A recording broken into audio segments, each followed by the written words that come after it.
വയനാട്ടിലേത് മനുഷ്യനിർമ്മിത ദുരന്തമെന്ന് IC Balakrishnan MLA. ജില്ലാ ഭരണകൂടത്തിന്റെ ഭാഗത്ത് പിശകില്ലെന്നും MLA വ്യക്തമാക്കി. MLA Shri IC Balakrishnan നമ്മോടൊപ്പമുണ്ട്. നമുക്ക് അദ്ദേഹവുമായി സംസാരിക്കാം. സർ, ഇതൊരു ദുരന്തം വീണ്ടും വയനാട്ടിലേക്ക് വന്നിരിക്കുകയാണ്. എന്താണ് ഇതിന്റെ ഒരു ദുരന്തം എന്ന് പറയുന്നത്? ഇതൊരു മനുഷ്യ നിർമ്മിത ദുരന്തമായിട്ടേ കാണാൻ കഴിയുള്ളൂ.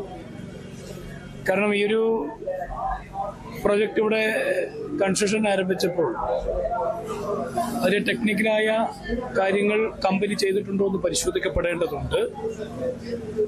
കൂടാതെ ഇവിടുത്തെ ആശങ്ക മനസ്സിലാക്കിക്കൊണ്ട് ജില്ലാ പഞ്ചായത്തും ജില്ലാ ഭരണകൂടവും ഗവൺമെന്റും മണ്ണ് നീക്കം ചെയ്യാനും താൽക്കാലികമായി പണി നിർത്തിവെക്കാനും നിർദ്ദേശം നൽകിയിരുന്നു.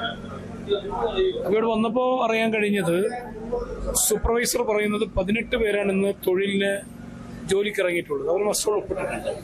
അതിൽ 9 പേരിന്ന് ഇപ്പോൾ മേപ്പാടി മെഡിക്കൽ കോളേജിലുണ്ട്.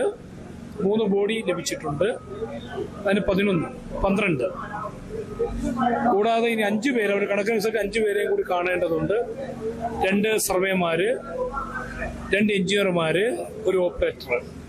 ഇപ്പോ നമ്മളെ ഈ മണ്ണ് മാറ്റണം എന്ന് ജനങ്ങൾ പറഞ്ഞിരുന്നു എന്ന് പറയുന്നു. പക്ഷെ അത് തീർച്ചയായും ജില്ലാ ഭരണകൂടത്തിന്റെ അടുത്തൊരു ഫാൾട്ട് ഉണ്ടെന്ന് പറയാൻ പറ്റില്ല. എന്തുകൊണ്ടാണ് ഈ മഴ വന്നിട്ട്? ജില്ലാ ഭരണകൂടത്തിന്റെ അടുത്ത് ഒരു ഫാൾട്ടും ഇല്ല. ഇത് ജില്ലാ ഭരണകൂടം ഗവൺമെന്റുമായുള്ള ബന്ധപ്പെട്ട കാര്യമല്ല. ഇതൊരു കമ്പനിയാണ്. ആ കമ്പനിയാണ് ഈ കാര്യത്തെക്കുറിച്ച് വളരെ ഗഹനമായി അതിന്റെ ചർച്ച ചെയ്ത് സാഹചര്യങ്ങൾ ഒരുക്കേണ്ടത്. ഒരു ദുരന്തം മുന്നിൽ കണ്ടുകൊണ്ടാണ് ജില്ലാ ഭരണകൂടവും ജില്ലാ പഞ്ചായത്തും ഇടപെട്ടത്. ഒരു ദുരന്തം മുന്നിൽ കണ്ടുകൊണ്ട്.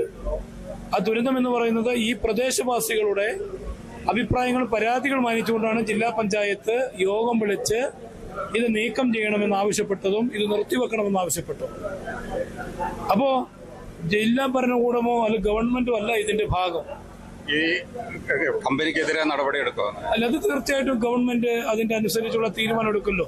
മുഖ്യമന്ത്രി പറഞ്ഞല്ലോ അക്കാര്യത്തെ കുറിച്ച് പരിശോധിക്കപ്പെടുമെന്ന്.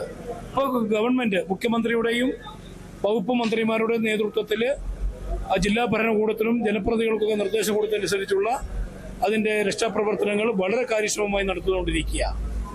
ആ കാര്യങ്ങളാണ് ഇപ്പോൾ കാണാൻ കഴിയുന്നത്. JCBകളുണ്ട്, ടിപ്പറുണ്ട്, വിവിധ വകുപ്പ് തല ഉദ്യോഗസ്ഥന്മാരും ഇവിടെയുണ്ട്.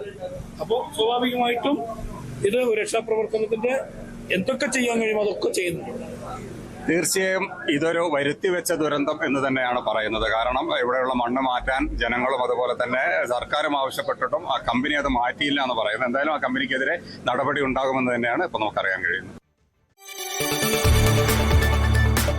കൂടുതൽ വാർത്തകൾക്ക് News 18 Keralam YouTube channel subscribe ചെയ്യുക.